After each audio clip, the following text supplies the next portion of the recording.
Hello, everybody. Today we're going to talk about tantrum behavior and how it relates to non-self-direction. Not all tantrum behavior is self-directing.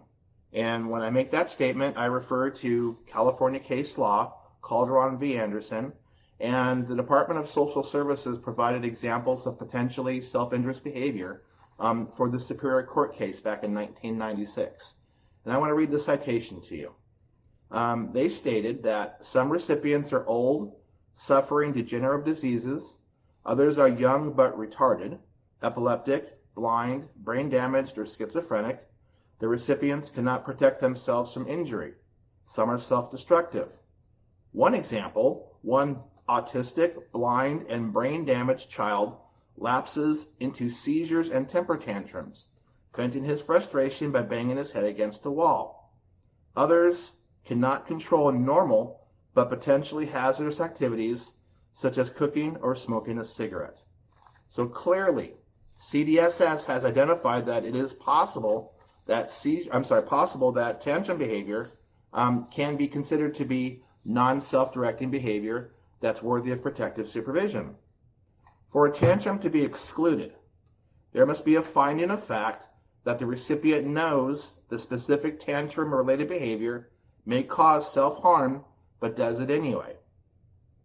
For a recipient to be denied based solely on self-directed tantrum behavior, the additional finding of fact must also be made that a recipient knows that each tantrum that rises to the level of self-injury is potentially self-injurious.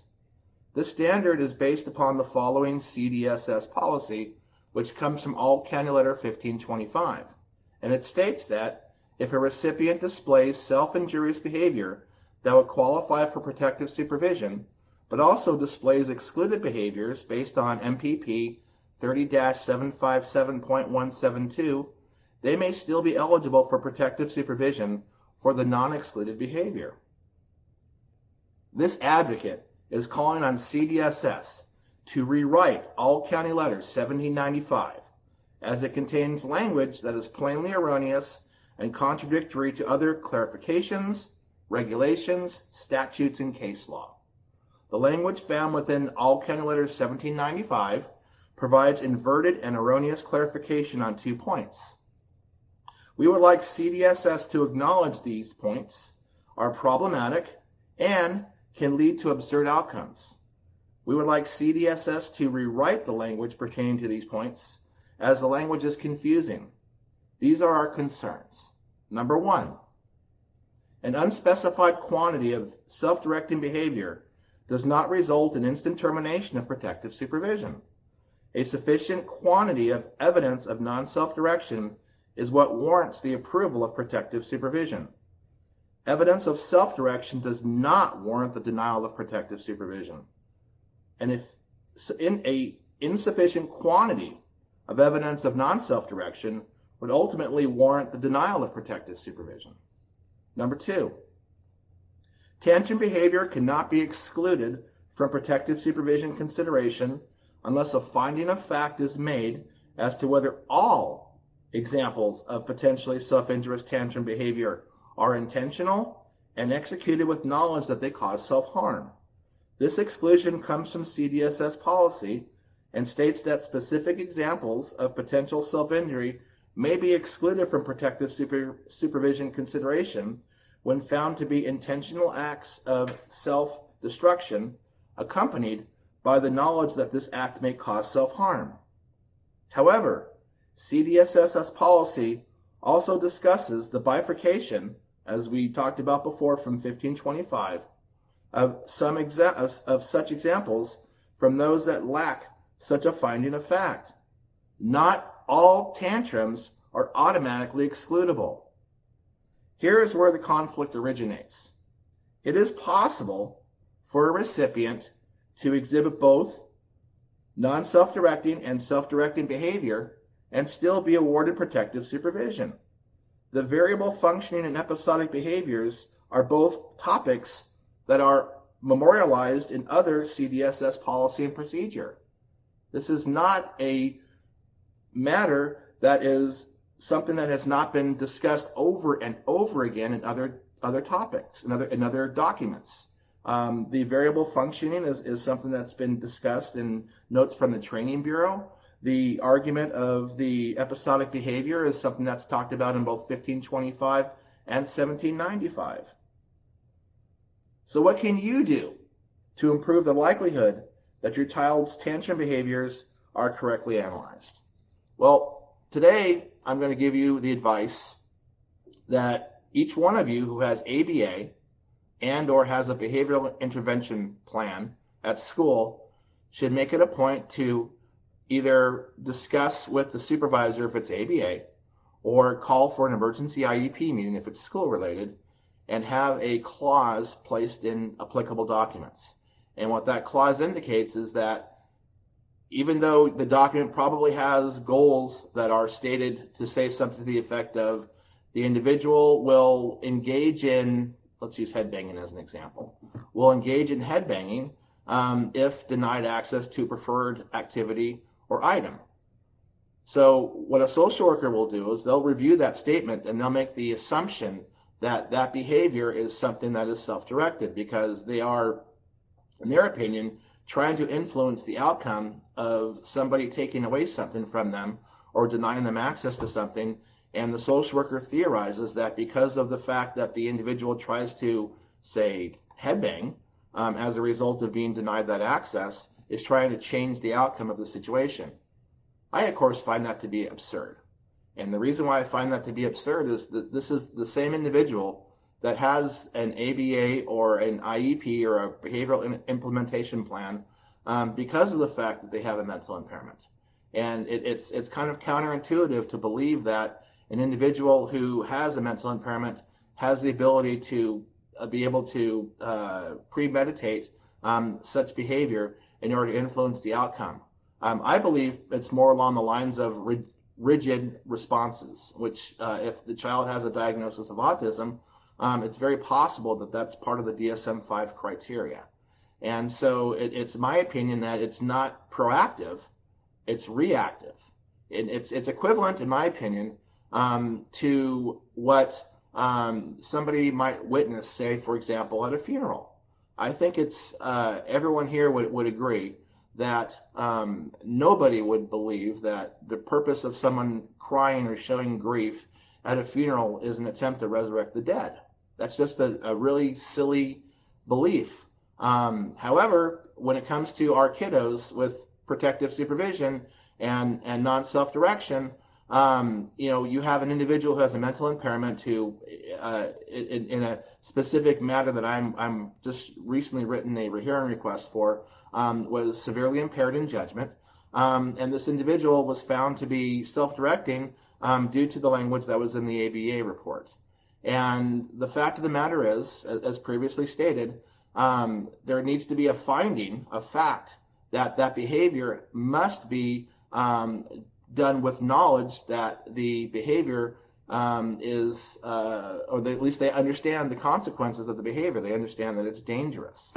And so, given that information is typically not discussed one way or the other in an ABA report, in a behavioral implementation plan, my suggestion is add it and make it a caveat or make it some type of a clarification in the document. And you can indicate something to the effect of nothing in this document shall be taken to indicate that this individual has the ability to assess danger and risk of harm, and that this individual, when they engage in headbanging as a result of being denied access to a preferred activity, is not doing so with the knowledge that headbanging is potentially dangerous. In fact, I might even want to indicate that there's a finding that the behavior is actually a result of the mental impairment, and that it's as a result of the DSM-5 criteria, the extreme rigidity and the inability to transition between one activity to another. That's the reason why you have the reactions you have during those times. There is nothing typical at all when somebody is transitioned from a preferred activity to non-preferred activity that they headbang. I mean, think about it. Think about a typical child that does not have a mental impairment, and they're watching TV, and mom says, come on, turn off the TV, it's time to go to the store. There is nothing typical if that individual, as a result of having to turn off the TV, starts banging their head. It's just not typical behavior. A typical child might tantrum, yes. And the tantrum might result in some resistance, maybe some crying, maybe some argument with the parent. But there is nothing inherently dangerous about arguing with your parent. There is nothing inherently dangerous about crying. Those are all what I would consider tantrum behaviors that fall within the normal behaviors of a typical child.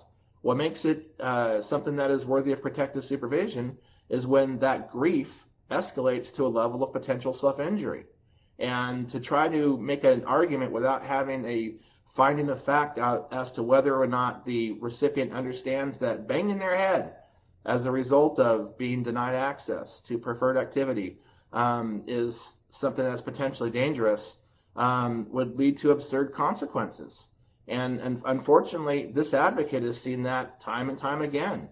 I get position statements regularly in which the county will actually make that as part of their argument. They see that there's tantrum behavior discussed in either an ABA report, or they see maybe there is some type of tantrum behavior that's been reported in a behavioral intervention plan from school. And it's their position that automatically is self-directed behavior, and that's just not true. In order for that to be self-directed behavior, there must be a corresponding finding of fact that the recipient understands that the actual behavior, the headbanging in this case, is something that could cause potential self-harm. And that is absent in I would say, a majority of those cases that require ABA in the first place. And so my advice, as I stated before, for individuals who have ABA reports that have this type of language, or for individuals who have IEPs that have behavioral intervention plans, and you've been denied protective supervision because of the fact that somebody has stated that, the child is doing this as an attempt to achieve a desired result. My advice would be to go back to ABA or go back to the school and to get some type of revision put into the documents that specifically discusses that issue. And so there is no ambiguity about whether or not the child understands that this behavior is potentially self-injurious. You could even get a separate document. Just make sure if you get separate documents, I always recommend that they're on letterhead stationery and that they're dated. And obviously you want a live signature on the document. These are the types of documents that we would seek as advocates if we had an issue with trying to argue whether or not a particular behavior like headbanging, when it's at least in part caused by being denied access to a preferred activity.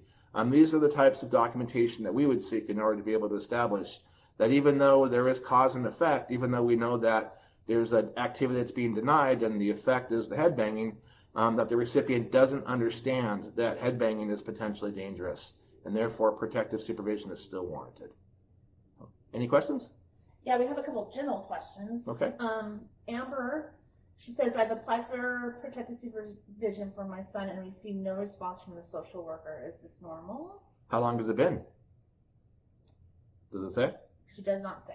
Okay. But Amber, can you reply, and I'll let Larry know of the question. So I've recently been told by a social worker on an assessment that they are now being told by their supervisors that they have 60 days in order to make a determination from the date of an application. And so if you've been outside of 60 days, there might be a problem there. Now, in the past, I will say that we as advocates have noticed that there have been quite a few NOAs that haven't been received by families. And so it's also a possibility that you have received, or let me rephrase that you have, the NOA has been sent, but you haven't received it. Maybe it got lost in the mail, or I had one social worker tell me that there was a way that they were able to make it so that the notice of action didn't actually get sent. It was an accident. They pushed a button on the computer, and then it suppressed the NOA. So anything can happen. My advice is that you have a 90-day time frame in which to file an appeal. She says it's been 3 years now. She hasn't gotten a response in 3 years? Okay. You're going to have to refile. That's too long of a period of time to wait for a notice of action. So she said 3 years. Yeah, that's Okay. what she put. Okay. Yeah, 60 days is would be the amount of time that I would say would be typical. And if you don't have a response, you can always file a hearing request based upon no notice of action, at which point the county will probably produce the notice of action. And then at that point, you'll have to refile, because that's going to be what your action was upon in the first place. You have to refile a second action against that notice of action if there's a denial. But at least you won't go outside the 90-day period. And that way it safeguards you from, potentially being outside of your window of jurisdiction. All right, another question. I've appealed the decision and still got denied. What do I do at this point? Even in his IEP, it indicates constant supervision. How long has it been? Has it been more than 30 days? This is from Aries Santos. Okay. So when you have a denial of a decision, you can always file for a rehearing request. And if the rehearing request is denied, then you can always go to an attorney and request the attorney to file a writ. And in our cases, we typically will refer to James Diskant, who is an outstanding attorney. He's out of Los Angeles, and he's handled at least a dozen of our denials on rehearings that we've had in the past, and has been very successful in getting them overturned. But yeah, your options would be, if you get denied on a hearing request, if it's a hearing request, your option would be to file for a rehearing. But in order to file for the rehearing, it has to be, your issue has to be either that the judge has made an error in discretion, or that there is an error in application of law. And so we would argue, if in fact non-self-direction, and it was tantrum behavior that you're referring to, and there were examples of non-self-direction that were clearly examples that weren't supported as being with knowledge, we would argue that the judge failed to follow the regulations and did not bifurcate off the excluded behavior from the worthy of protective supervision behavior. That's what our argument would be for something like that. He said it had been 2 months. Okay, so the rehearing is no longer an option for you. So if you want to reach out to us, I'd be happy to give you James Diskant's information if you wanted to pursue it with him. Or you can always refile again and try again. And if you feel like there's issues and circumstances that have changed, you can request to have a review of aid done prior to your 1-year annual assessment.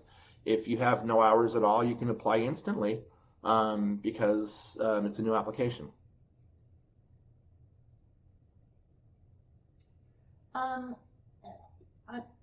Hold on 1 second. I'm reviewing. I'm sorry for the attendees. If you're please don't respond to the questions that are putting into the chat, because I can't follow what the original question was. So just give me a sec. Let's see. Alondra Steele. What if I don't have the supporting documents from? Hold on. So I don't know the original question, but Ali says, case report states that child takes a picture from the picture board means self-directing. However, that's not true, and I filmed my son giving the picture board and asking what he wants, and he never pointed away. I have 3 videos of about a minute or 2 that my child never responds, nor responds to his name. Can I use this in my argument?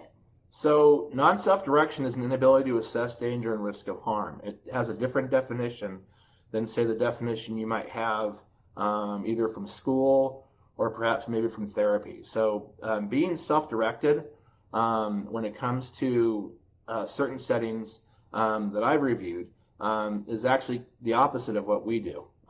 It's when you're self-directed and you're in, say, a therapy setting, they're making it a point that you're engaging in behavior that is completely anomalous from what's going on around you.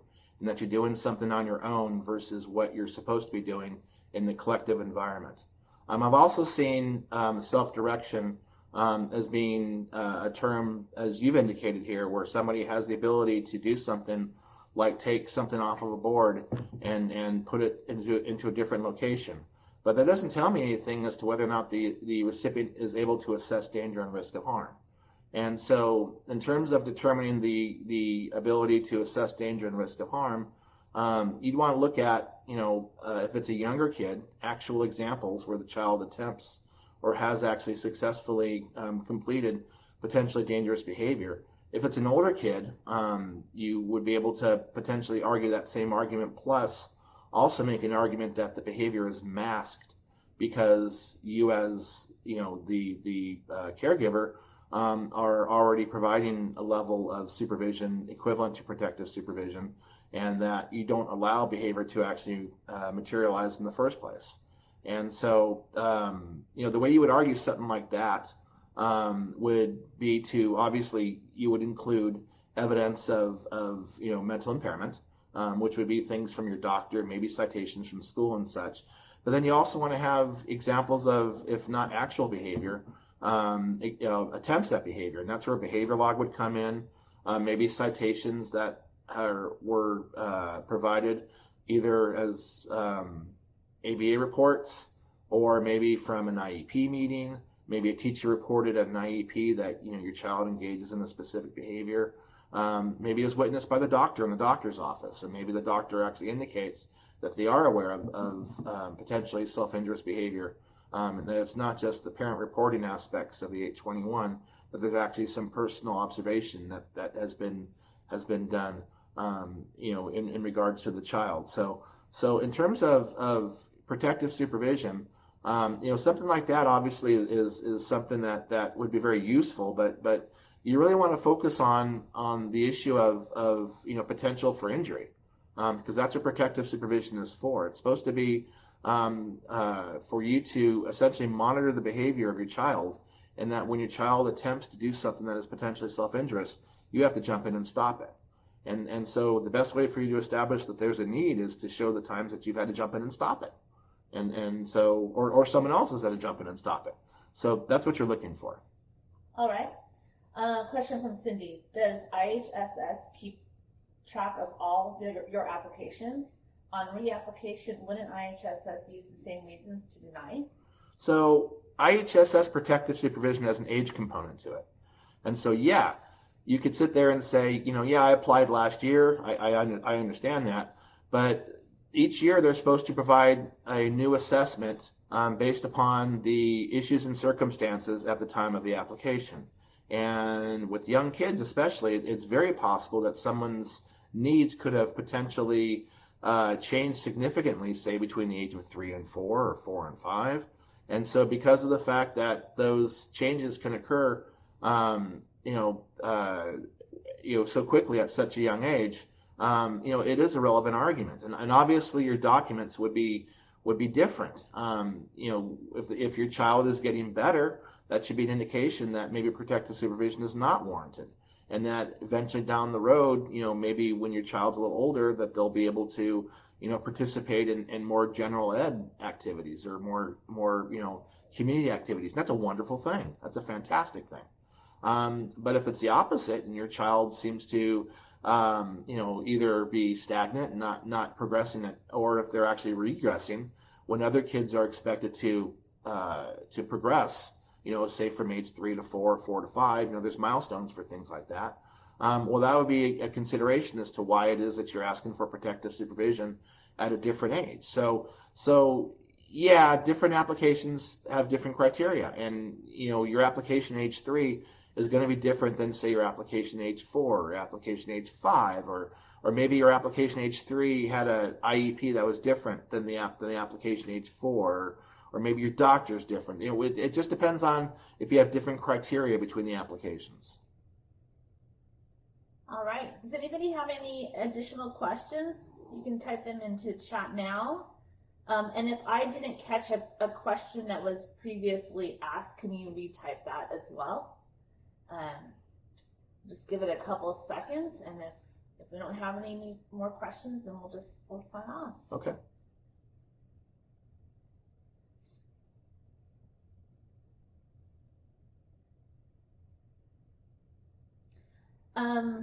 My logged in 60 plus pages, do I have to upload each page? Well, if your log's got 60 pages, I would log every single one, absolutely. Why would you not want to download all of your documentation? That 60 pages is a lot, by the way, and so that would, to me, would show, well, it would show, number one, that you're a diligent parent. That's what it would show, but it would also show that your child has a lot of need. And so, yeah, absolutely. If you've got 60 pages collected, you'd log in all 60 pages. Give another few seconds if anyone's typing in some questions for you.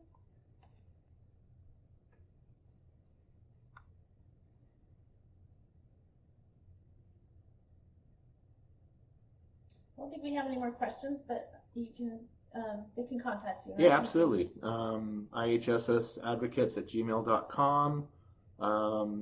That's our website. So, yeah. Thank you very much, everybody. Have a great weekend.